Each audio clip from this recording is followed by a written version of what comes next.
Hi everyone, welcome back to JoanneTechLover. I'm Joanne, and I'll be taking a look at this Toshiba OCZ RD400 512GB NVMe SSD. It's also available in the 128GB, 256GB, and 1024GB capacities. Here are the accessories that come in the box. You get an instructions and downloads guide, as well as a technical support and RMA page. This is a low-profile PCIe bracket for slim cases and some servers. You just swap out the current PCIe bracket for this one if needed. This drive is an M.2 2280 single-sided form factor. The M.2 drive is 80mm long and can be used separately from the PCIe adapter. Just be sure your M.2 port is Gen 3 by 4 and make sure your motherboard supports NVMe. This SSD is the first Revo drive product with a native PCIe SSD controller, and the first PCIe 3 SSD from OCZ. It also supports NVMe 1.1B compliant to be specific. The RD400 uses Toshiba 15nm MLC NAND Flash memory. It utilizes the Toshiba TC58NCP controller, and they have a custom NVMe driver available for download on their website. The write endurance is 296 terabytes. This 512GB drive is rated for 296 terabyte written, and it comes with a 5-year warranty. I like the PCIe X4 to M.2 adapter because it's great for motherboards with slower or no M.2 ports. Let's look at the OCZ SSD Utility. You can get info on your SSD, your system, monitor variables with Smart,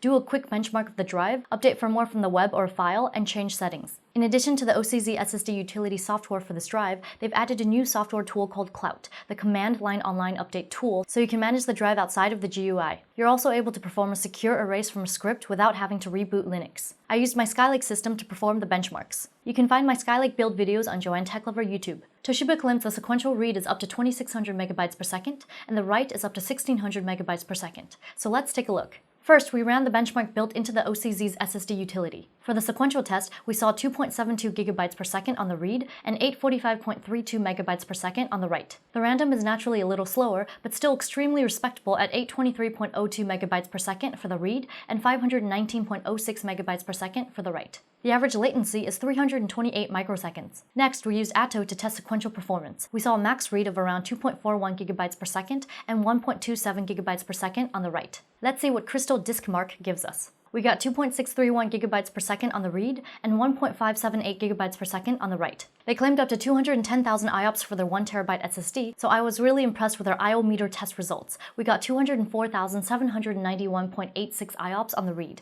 This drive outruns all the comps. That wraps up this look on the Toshiba OCZ RD400 512GB NVMe SSD. I'm Joanne, and if you like what you saw and you want to see more like it, be sure to hit the like, comment, and subscribe buttons, as well as follow me on social media. JoanneTechLover Facebook, JoanneTechLover again on Twitter, and JoanneTechLover once more on Instagram. Also, be sure to follow me on my other YouTube channels, JTL Lifestyle, JTL Cuteness Overload, and JTL Love Life and Advice.